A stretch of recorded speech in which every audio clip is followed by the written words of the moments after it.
दुनिया के मालिक हो, अब तू ही कौनो उपाय बता दा। दुनिया के मालिक हो, अब तू ही कौनो उपाय बता दा। कैसे जियल जाना है दुनिया में आके तू ही सिखा दा। दुनिया के मालिक हो, अब तू ही कौनो उपाय बता दा। दुनिया के मालिक हो, अब तू ही कौनो उपाय बता दा।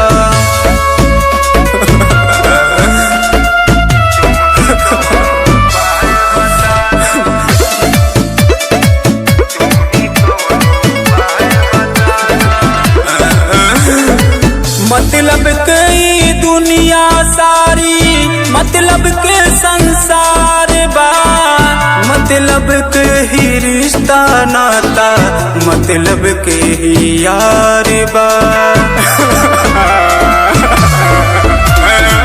मतलब कई दुनिया सारी, मतलब के संसार बा, मतलब के ही रिश्ता नाता, मतलब के यार बा।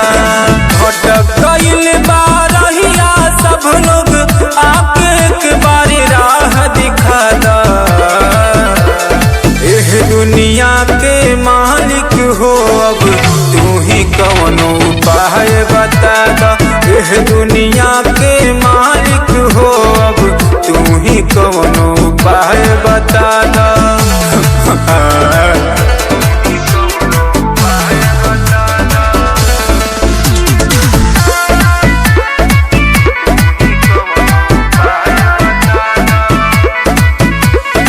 सुख में सब केहू साथ देवेला, दुख में सब छोड़े जाला हो।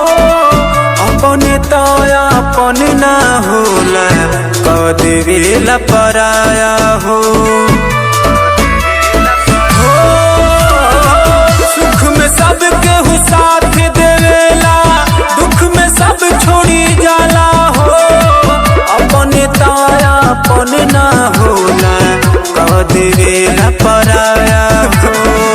डूबल जाता जिंदगी के नैया, आके तानी पार लगा दा। दुनिया के मालिक हो, अब तू ही कौनो उपाय बता दा। दुनिया